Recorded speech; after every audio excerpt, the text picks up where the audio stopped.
Hey y'all, I wanted to go ahead and comment on an article I came across the other day. Uh, the headline is SEC adds China's JD.com to list of over 80 firms facing delisting risk. And if we go to the SEC, actually list out under the Holding Foreign Companies Accountable Act, just about 80 companies that they've identified that are in breach of accounting um, like accounting standards that they're threatening delisting.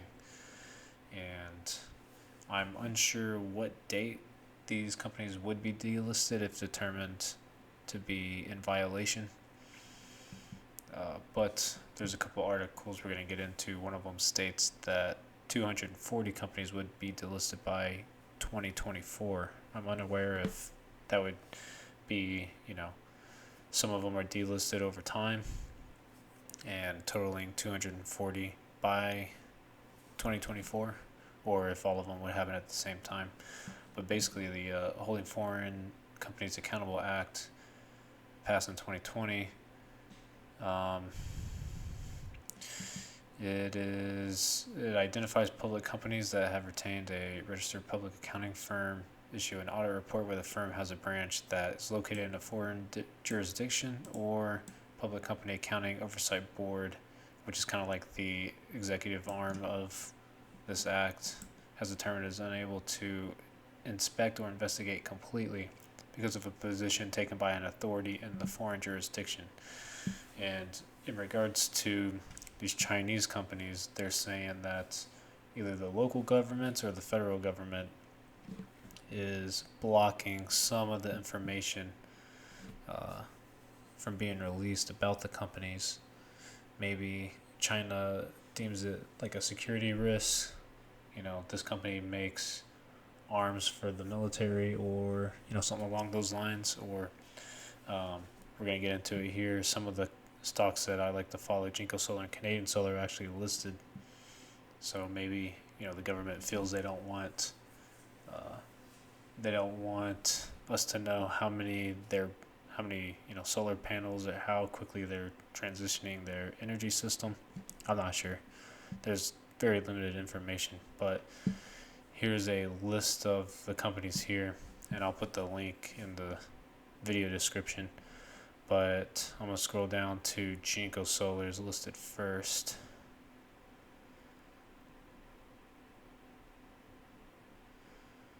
So here's Jinko Solar, and it was identified on May 4th, 2022, and it has a deadline of May 25th for a response. This column on the far right, date by which the issuer may submit evidence disputing the identification. So they have until May 25th to dispute being identified, and then at that point, I guess they start getting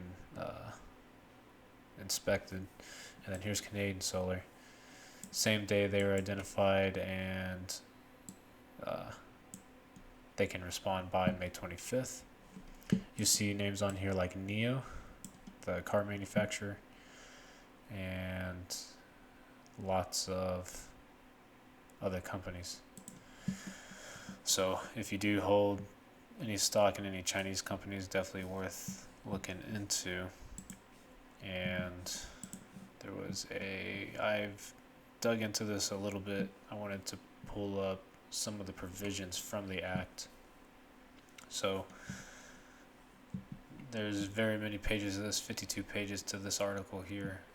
It's a document from the PCAOB, and they're pretty much saying that in the past, the SEC and the PCAOB have issued sanctions against certain companies, or against the boards of those companies, or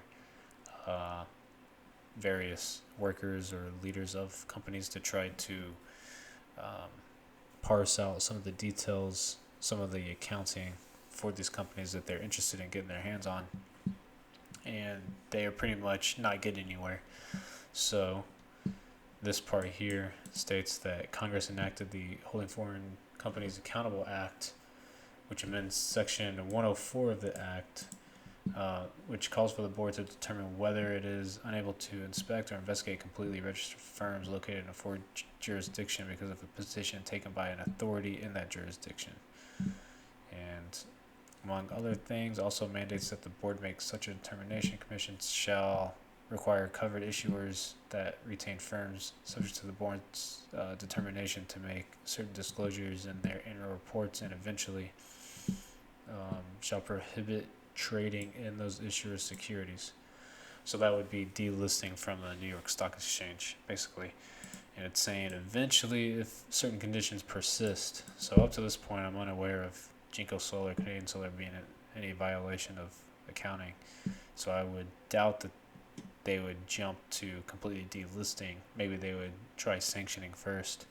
But it's saying that there's an authority in the jurisdiction that is blocking some of the information from coming out. So it may not necessarily be the company itself, but that alludes to government oversight. And was there anything else in here I wanted to talk about? So failure to cooperate with the board's inspection or investigation still can result in the imposition of disciplinary sanctions, including civil money penalties and revocation of the firm's registration, which would be delisting. Therefore, firms must consider their obligations to comply with the PCAOB inspection and investigation demands when they choose to become and remain registered with the board, and when they accept or continue client engagements. So, and what prompted me to look into this was this article, in which they go on to say, so Alibaba, Baidu, JD.com, DD Global, some of the big names that were listed on that page that I showed you. And they come down here and say that Jinko Solar was also listed, which prompted me to look into the SEC page and found Canadian Solar there, as I hadn't seen anything reported on it yet. I wanted to make sure that it either was or was not included.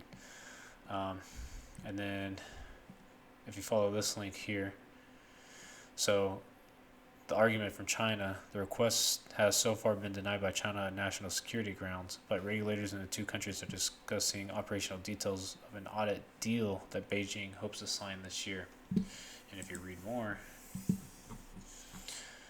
this is China-U.S. discussing audit deal plan as delistings loom. So as of April 9th of 2022, so this is pretty recently, April 29th, China and U.S. regulators are discussing operational details of an audit deal that Beijing hopes to sign this year. Sources familiar with the matter said, and they're going to try to keep the Chinese companies listed on U.S. exchanges. Discussing details of on-site inspections by the Public Company Accounting Oversight Board, giving the U.S. audit regulator access to such papers, the resources said. And the problem here, that the only reason why I know about it is because I've read into this a little, China has a zero COVID policy right now, so these inspectors that would show up to inspect these the paperwork from the companies, they, upon landing in China, would have to quarantine for minimum of 2 weeks to ensure that they are not contagious for the virus. So it'd be a very drawn out, stringent process they'd have to go through to even get their hands on this paperwork. And so they're working out the details currently. Last week, Fang Qihai, vice chair of the Chinese Securities Regulatory Commission, or the Chinese version of the SEC, said he expected a deal in the near future to allow PCAOB to conduct on-site audit inspections. The request has so far been denied by China on a national security grounds, a standoff that could lead to roughly 270 firms being forced to delist from American exchanges by 2024, according to U.S. regulators. And on one of these other articles states that these 270 firms represent $2 trillion market cap. So that would be pretty significant. And then reading more here, China securities watchdog expects audit deal soon with U.S. regulators. That's as of the 22nd, so it's actually prior to this article.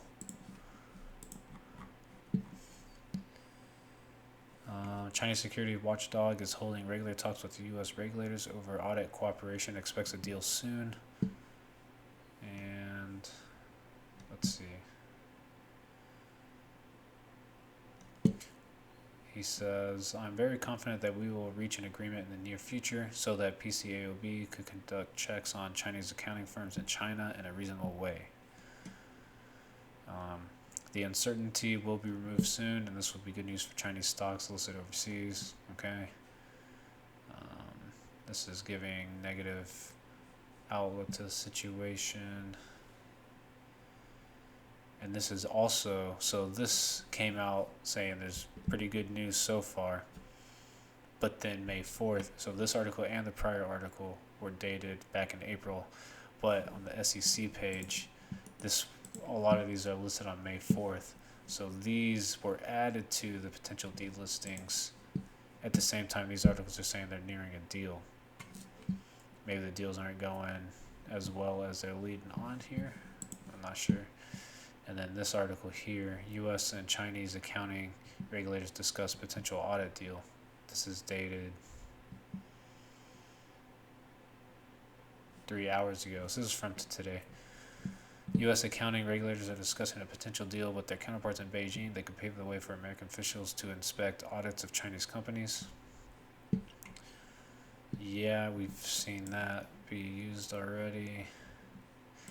One of the options being discussed as part of the possible protocol would involve U.S. officials traveling to China, inspecting some of the audits in person after a period of quarantine in the country, which has a zero COVID policy. So that's what I was talking about. U.S. officials would have to quarantine first. I don't know if I'm sure that should be a problem. The PCAOB denied earlier reports by the Financial Times and Reuters that its personnel were already in China. So they're not close to a final agreement yet. I guess some of the articles were insinuating that the PCAOB had already been in China working out a deal, but it looks like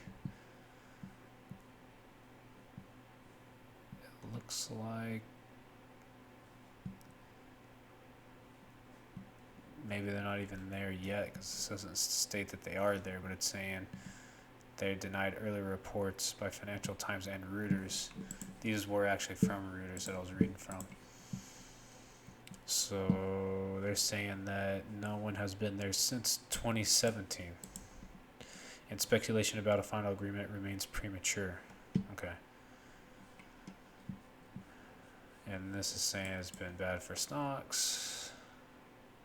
It comes a month after Beijing revised some of its audit secrecy rules in an attempt to halt the escalating dispute with Washington, which, if unresolved, could result in companies with a combined market capitalization of about $2 trillion being delisted in 2024. That's the 270 companies we read about earlier. And some of the companies that would be included. And last month, we read his statement, Feng Chihai, saying, and he's the vice chair of the CSRC, said he expected the two regulators would reach a compromise soon.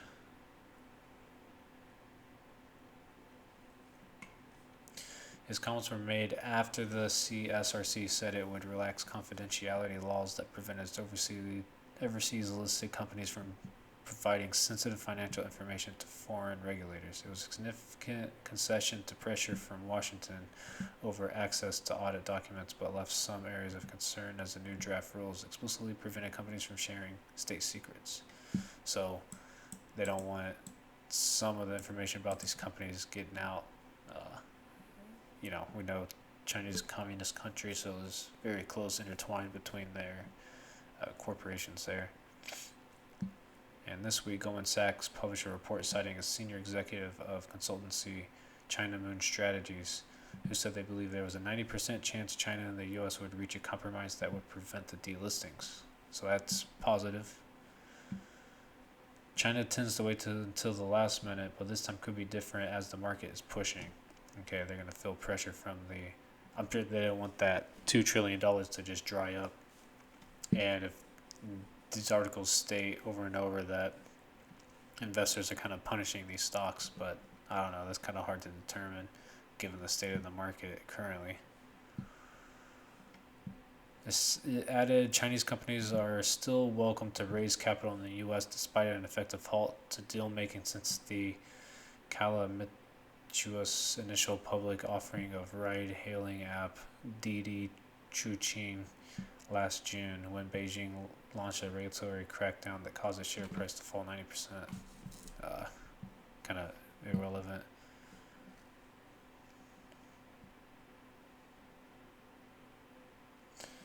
This week, KE Holdings, an online estate agent, was the latest to issue shares on the. Yeah, that's kind of irrelevant also. So, this is. This article has been updated to clarify that PCAOB officials are not currently in China. Okay. So, yeah, I just wanted to throw this information out there just so you know that there is significantly more risk now that these companies have been identified and have the potential to be delisted if they don't end up complying with the auditing practices, which I wasn't even aware that there were any issues. I mean, it's never stated. I mean, the first article I've seen about Jinko Solar even being included was listed May 5th, so that was yesterday morning. Yeah, yesterday morning. And Canadian Solar, you can't find any articles on it. So this is extremely fresh news. But just so you know, and you can factor that into your long-term vision of investing in these companies if you have bought any shares. And any additional information I get, I will definitely throw it up as soon as I see it. Thanks.